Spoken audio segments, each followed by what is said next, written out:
Welcome to Your Radiant Spirit, a space for the conversations and colors that help you see yourself more clearly. I'm Heather Eck, an intuitive artist and guide, and I believe your soul speaks in the ways the mind can't always put into words, through color, energy, and the stories your body holds.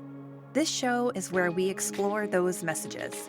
Through personal stories, deep conversations, and creative insight, we'll uncover what's been hidden, release what no longer serves, and begin to imagine what's possible when you live in full alignment with who you're meant to be. What you hear here is more than inspiration, it's an opening, a chance to feel the shift that could change everything. So take a deep breath, open your heart, and let's step into today's conversation. Welcome back to Your Radiant Spirit. This week, I am so excited to introduce to you Vicki Meigs. She is a spiritual life coach, master teacher, practical numerologist, vibrational and energetic healer, and channel who specializes in spiritual awakening. Her work lives at the intersection of spirituality and real life, supporting people in living their soul's calling, grounded, embodied, and integrated into a life they love. Through her unique soul story coaching and practical approach to numerology, Vicki equips people with a deeper understanding of themselves so they can navigate life's energetic cycles, move through transitions and up levels with clarity, leave behind the BS, heal what needs healing, and realign with their soul's purpose. She is a Master 33 ruling number 6, and her work supports people in returning to their original energetic signature of love, the inner tuning fork that allows them to live from self-trust, coherence, and inner authority. Vicki is known for holding a grounded, steady field where real shifts happen, especially in this one energy year, a time of building self-love and self-mastery. As old systems fall away, she helps people build a solid foundation of self-identity within themselves, attuned to their soul's frequency, embody it, and radiate it outward as a new way of living and being. Vicki, welcome to the show. I love your bio. Thank you. That is fantastic. I'm so excited to chat with you because I know we know each other, but it's always nice to be able to hear someone's story and just sort of dig into what actually sparked your journey into this kind of soul work. So, would you tell us a bit about how you got started? Oh my gosh. Okay, yes. Well, I guess to go backwards, that master teacher is an actual educator. I spent 20 years in the public school system, as a teacher, as a curriculum coordinator, as an educational consultant. I actually even authored a book, and did the entire like educational conference tour thing, teaching other teachers and administrators how to get the most like out of their students, particularly in my field, which at the time was like English and writing. So I don't know, it was kind of a cool entryway. I guess I've always like found those like just those little embers like inside of people that they don't even know exist, and I get to like fan those flames so that they can like truly feel like they have something incredible inside of them and like really find that passion and purpose. So I don't know, I've kind of just done that naturally all my life, which has been so beautiful. And then I guess probably about 10 years ago, I moved from Philadelphia area down to North Carolina, where I got to meet Heather, of course. But when I came down here, I was no longer a teacher. I decided I was gonna not start over again in that space, but I became a youth director actually at a church. And so it was kind of cool. That was sort of my introduction into, I'll say, like the religious slash spiritual world. And I got to like be with these incredible like teenagers and their parents and develop these amazing retreats and spaces where they got to live into their great I am, right? Like from a religious perspective. And I think too, I don't know, I mean, I love God, and I'm not afraid to like talk about that like in these Yeah. spaces, but I think sometimes um in more religious contexts we forget like corporate religion does a really good job of like having people reach outside of themselves to connect, with God, but like what I got to do was help these kids and parents and people within our church spaces connect with the God within, with their inner divinity. And it was just so incredibly beautiful. And then what I realized probably during COVID, as I was pushing and shoving shit to happen for my congregation and for the people, I was like, I am not shutting down. I'm absolutely 100% not shutting down. I have to keep these doors open for these kids. The entire world is shutting down. Everything that they've ever known no longer exists. And I was like, there is no way in hell I'm not going to be there for them. So through that, we found a giant entertainment tent that was like 20 by 40. We had string lights, we had heaters, and we literally kept the doors open, like under the stars, under the lights, like just providing space for them to be. And in that, I learned to create these beautiful sacred spaces. And I learned that that is actually part of my coding. Like that is literally what I am here to do, is to create these beautiful sacred spaces for others to find their voice, to find themselves, to feel free to fall apart and crack wide open and, and then fly right into whatever infinite potential. But honestly, for myself, my own journey, what I realized was I was doing this all for others and not for me, not for myself, Mm, right? yeah. And so during COVID, because of all that pushing and shoving and forcing and making sure that I was strong enough to hold these spaces for these other people, I ended up with a bleeding ulcer. Oh my goodness. Bleeding ulcer. Um, and my doctor was like, "Listen, you cannot keep doing this. You have to find like some quiet. You have to find some space. You have to be able to have some peace in your life." He's like, "Can you try meditating? Like do something." And I was like, I don't know, I can't meditate. I'm so busy, right? I can't quiet my mind. I'm constantly I don't have time or space for that. And he's like, "Listen, like you're gonna end up in the hospital like long term if you don't actually if you do not actually stop and create space in your own life for you." And that was honestly the best advice I ever could have been given because that really started my journey. Once I started meditating and breathing, I actually had to go to a retreat to learn how to like Learn how to my do that. mind, Yeah. to learn how to meditate and to learn how to do breath work. And I did. And I started with like just 5 minutes a day, and then it went to 8, and then 12, and 15, and whatever. But through that, through creating that quiet and that space for myself, oh my gosh, I got so many just like incredible like downloads and moments of peace and moments of clarity.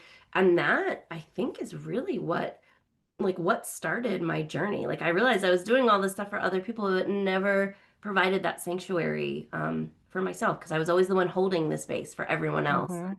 And I realized how incredibly important it is to come back home to you Yeah. always. Yeah. Yeah, absolutely. Thank you for sharing that story. I think that's so powerful, especially because I think a lot of times we're not aware of how what the work that we're doing, whether it's putting fantastic, wonderful, good things out into the world, is impacting us physically, Hmm. spiritually, emotionally. And it's kind of like that the cobbler's children have no shoes, right? That you can be out Exactly. there doing all of this work, but if you're not tending to yourself, giving yourself space, nurturing yourself, then you run yourself into the ground. So that sounds like that was a big turning point for you where you That was really had to. huge. Yeah. Yeah, huge, huge, huge. Was your interest in numerology and things like that always part of you? Like I know when I was a kid, art was a big part of my life growing up. Did you and I was always into astrology, numerology. Like you could everything that I was interested in as like 7, 8-year-old Heather still exists in me today. Was that part of your childhood too? Um, I will say yes and no. Like it was generally not like accepted conversation like in the household where I grew up. It wasn't, there was really very little self-reflect. It was not a good situation. Mm, It was not a good situation growing up, and I had to actually, even like from the age of 5, like adult myself and my siblings and mm. my parents even sometimes. So like even from that age. So I will say that back when we used to get like the newspaper though, like the astrology section was always one of my favorites. And I've always been really into like dreams and things like that. And I've always been incredibly intuitive to energy like in a space or with a person and that kind of stuff. But I think too, I think that does come from my background of, oh, like I was the oldest, and so I always had to be the one like on guard, right? And Mhm. so I would be the one who would like kind of just sit watching, and I would feel the energy shift before the thing actually happened. So I could be like, "Okay, let's Mhm. go. We're going in the bedroom right now. All right, we're going outside, or all right, we're, Okay. you know what I mean?" Yeah. And so I Mhm. think those things came online for me early, sort of out of necessity, more so than natural inclination. But in my work, like in this space as an adult, like I actually realized that a lot of these things they actually have been part of my coding. It's just that like I was never really truly in touch with it in a pure sense. It was out of a more of a survival sense, I guess, if Yeah. I know this sounds so dramatic. And I don't mean it to No, it's I don't okay. mean it to No, sound dramatic, but yeah, no, thank you for sharing that. And sorry to have put you on the spot with that, but I always think about how your gifts show up for you when you're mhm, younger and how even if you're not aware of them, they were there for you. And so you were mhm, using them even as a young person. And they, I absolutely. think, influence who you become and what kind of work you do in the world too. If you're really attuned to it, if you're aligned to it, it comes back around to find you because it was It always does. part of your natural inclination. Oh yeah, it definitely does. And I will say, like, I've always felt like incredibly, like, in spite of like all the craziness and things that happened in my life, I've always felt incredibly like held. I've always felt incredibly supported. I've always felt like this deeper connection with something greater. Hmm. And call it God, call it spirit, call it whatever you want to call it. But I've always felt like regardless of whatever is going on, like outside of me, the inside of me was tethered. I love that. That's really beautiful. I Yeah. love you talked about numerology. That's a big part of your work. How do It you is now, use yeah. yeah. How do you describe numerology's power in helping people understand themselves more deeply, especially as you're like, I love that expression you use. You see the ember and you're fanning Yes. the flames. So tell us more about that. Yeah, I love, we all love those personality tests, right? Yeah. Like we all love like the Myers-Briggs and stuff like that. And like what I've found with a lot of those standard personality tests, like they change over time, right? And there's certain things that don't. And so I think the first one that really got me into this prior to numerology was like Enneagram, Mm. which you may be familiar with that as well. But like the Enneagram, I'm an Enneagram 8. And so my Enneagram 8 shows up as that like big energy, huge protector, like very strong, very powerful, like people naturally look to me like as a guide in spaces, whether I'm there to be guiding or not, which is like, which is cool, right? It's like, okay, that explains a lot, but it made me feel like, okay, all this armor that I'm wearing, like, that's why I have the armor because I'm there, like, as the protector, right? But then once I learned and really like dove into the numerology space, I'm a ruling number 6. And my ruling number 6 is all about like harmony and love and recalibration and realignment, like literally back to yourself, right? And that I get to create like that's the protection and that's the peace that I get to give. And when Hmm. I learned that that was part of my essence, like it allowed me to soften into that part of me, right? It allowed me to take off my armor because you can't hug your people well, right? When you're all Yeah. armored up, you can't, you just can't. And so learning my numerology codes, and it didn't initially, like I've heard of it like over the years, like here and there, and I wasn't ready, I just wasn't ready to receive it. But once I actually was, like it suddenly like literally like opened up my heart and like opened up this pathway to me actually leaning into myself. Like I almost feel like your ruling number alone, like there's so much more that goes into numerology, but learning your ruling number alone is almost like God's fingerprint on your soul, right? Mm. It's all I like to think of it as it's like your energetic signature of universal love in the world. It's like this is the aspect of love that you are here to share with those that you care about, with those in your world, with those in your sphere, in your orbit.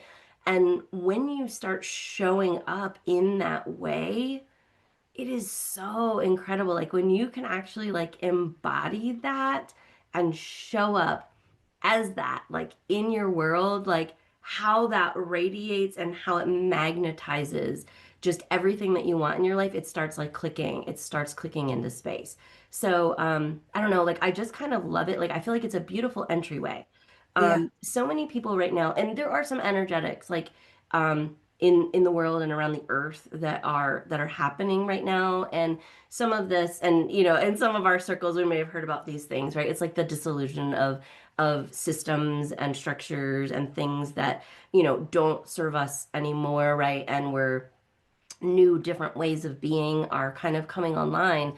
And so I think there are a number of people who are in this place where they have been living this life where they have followed all the rules, right? Like these are, like the good girls or like the rule followers who have Hmm. gotten the good grades in school. They've done everything right. They got in the good college. They found the husband or the wife. They got the good job and all the stuff. They have like the beautiful house and the amazing vacations and all this stuff. And they get there and they're like, I followed the rules. I got here. So by every measure of success, I should feel successful, right? Like by every measure of success, I should feel so fulfilled and so amazing and so good. And then like I just don't.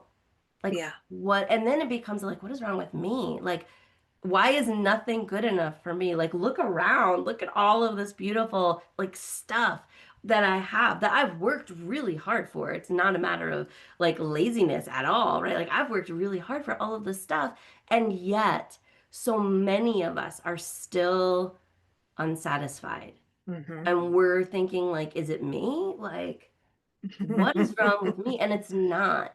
It's just that we never honored ourselves in that. We never looked at what our own interpretation of success actually is. Like, what is actually fulfilling to us? And I don't know. So I feel like just even starting with your ruling number, if you can identify like those core, it helps you identify like what your core values are. And I use it to create like a heart compass, which becomes like a litmus test of like, yes, this thing is for me. No, that thing is absolutely not for me. So it becomes very easy once you start embodying that to be like, okay. And your body knows because it feels good, right? Like it Hmm. feels good, it feels warm, it feels whole. You get this like whole body, like, yes, like this lean in fully yes attitude with it. So I love working with that. It's just one of my many coaching tools, but it's just I think it's an excellent like starting point for you to start seeing like, oh, wait, like this is how I'm actually like wired. This is what I'm wired to embody, to be, to share, to radiate with the world. Like how beautiful is that? Yeah, absolutely. Absolutely. Yeah, listening to you and watching your energy respond to how you're talking to those things. I think I wish the listeners could see because Vicky just lights up and her energy gets big and she gets warm and cozy and she pulls herself in.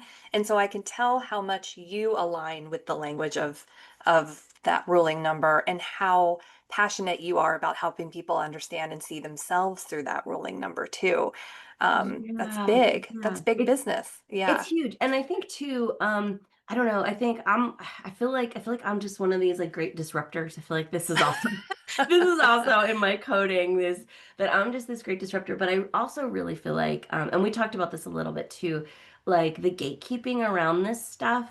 Um, I don't know. I'm done with that. Like I am Yeah. done with the gatekeeping. It's not and I want people to understand like your numerology codes and your energy, like it is yours. And if I can help you tap into that, like if I can help be your guide to like find that inside of you, Hmm. then that is, can I cuss? I wanted to say Yeah. fucking amazing. Okay, then that is fucking amazing. Right? Like then that's like the most amazing gift that I can give you. But it is yours, right? Like you don't need me to like hold your hand in it. Yeah. Like I can just give you the keys. Like I get to that's the beauty of what I get to do. Like I get to give you the keys back to your own life so that you don't have to follow anybody else's script anymore. You get to like totally like rewrite the rules and become like a living embodiment of this energetic signature of love in the world. Like, Mhm. how fantastic is that? And it feels so good and it feels so warm. And then as you start embodying that and as you start living into it, like the other people around you also, they just rise with you. Because this is part of it too. When we as women, and you may have felt this a little bit too growing up, right? Like we get these like conflicting messages about like you want to be like the good girl and you want to say yes and you want to like people please and you want to kind of like quietly just agree, right? Because we don't want to ruffle anybody's feathers. But then there's this other like I don't know, kind of like boss bitch mentality that has also come online that in order to have your voice actually heard, that you have to start embodying like these more masculine traits. And Mhm. what happens like inside of us, like that's I don't want to say it's like a conflict, but the energy becomes confusing for the people around us because we're not just embodying who we are, we're playing these roles Yeah. of like this soft-spoken good girl who agrees to everything. And also we want to control absolutely everything, Yeah. right, in our Yeah. lives. And so the people around us, they don't know where to be or how to be with us, right? Like because it's like that energy is so chaotic. Yeah. But when we align to who we truly are on the inside, like it is so freaking cool because then the other people around us kind of settle in and they know where to be and they know how to sit with us and they know like and particularly like as a woman for the men in our lives, like when we figure out where we are, then they get to come in and figure out how to hold those banks to our river, right? Like Yeah. so that we get to flow and they get to be, that divine masculine that we want them to be. Yeah.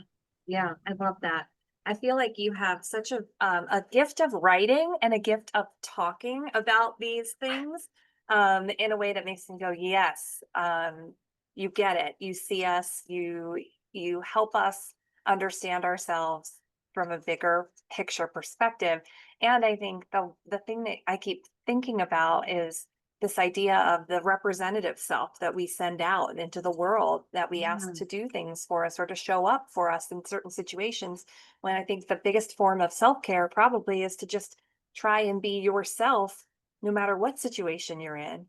A But I 100%, 100%. And we talk about self-care in terms of like get the massage, get your nails done, get your hair done, but right? that's And not that's it. important too. But Yeah. actual self-care is leaning into that like soul self version of you Hmm. and truly embodying it and honoring it with the life that you're living. Yeah. And I think it's Yeah. cool too that you have such awesome practical tools that sort of act as like that, like you said, the gateway to kind of understand yourself. You're like, okay, let's start with something that you can sort of digest and read about and learn about. What is your ruling number? But then I Mhm. think you also have these really amazing tools. You do coaching with people, you do all Yeah. sorts. So tell us how, when you first get a client, what's your approach to working with them so that you can sort of start to figure out how do we craft a strategy or a plan or the flow that we can get into to help you, number one, learn yourself, know yourself, and then act and live authentically into that each day. Well, truly, it starts with just like a strategy session so that I know exactly like what it is that you want to work on and what your goals are, and perhaps even like what your struggles are and things like that. But truly, the ruling number and the numerology pieces are at the forefront just because it gives you something tangible that you can lean into. And so, as I was saying, I'm sorry, it's thundering, and my little dog Same. wants to like climb right up in my lap I don't right know if you now. can hear the rain out there, but we are getting like torrential rain. I'm It curious. is, it is. Yeah. But it's like this cleansing, right? It's like this Yeah. is that's We need exactly it. Yeah. yep, that's exactly what it is. So it does I do start actually like with that ruling number in most cases to help you find your heart compass, to help you figure out like what are those and it's like values based. It's truly like what is on your heart, what is in your soul, like what are the things that are so significant to you And then we get to use that as a guide as we go through everything else, right? Like does Mm. this again, this becomes our litmus test and how we go and how we follow through that. But it is such a beautiful, beautiful process when people start like cracking open and realizing that like, oh my gosh, like I actually am like designed to love people, or I actually am designed to like create order, or I actually am designed to. So what can I ask what your ruling number is? Yeah, I'm a 9. You're a nine. So so Heather and I have talked about this a little Mhm. bit. So so when you learned about your ruling number, were there any things in you that kind of like spoke to you that you really leaned into with that? Yeah, for sure. I think the interesting thing about my numerology in general is that I'm nines across the board, all Yeah. nines, and I'm even an Enneagram 9. So the Mhm. 9 is just pervasive. And Yeah, that's a really powerful number. So it is. just knowing that number, I think helps me feel more confident in situations where I might think, "Oh, imposter syndrome sets in, or I doubt my intuitive abilities, or I sort of question whether, oh, you hear that thunder? It scared me.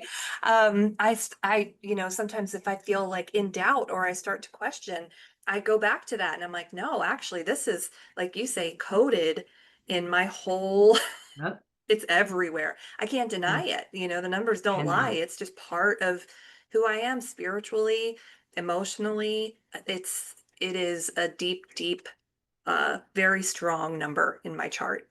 It Yeah. is, and I love that you mentioned too that like that self-doubt, like when that self-doubt creeps in, you just kind of come back to that and you're like, "No, actually, like this is who I am. I get to show up. I get to show up knowing shit because I'm That's right. trying to know that, right?" Like 9 is numerology runs in those cycles of 1 through 9, right? And so you Mhm. have literally been through, you have the wealth of knowledge and wisdom of all of the other numbers culminating with 9. So you have this incredible perspective that you can see things, right? Like before like you can see things for what they are. You can call out the bullshit. You can Yeah. and you can really honor your own intuition in those spaces, which of course you do beautifully in your art, and you get to help people in that space, right? Like you get to bring that like recalibration of like of justice, right? I think we talked about Mhm. Yeah, that we talked about too, that. right? Yeah. That recalibration of like justice and bringing you back home and honoring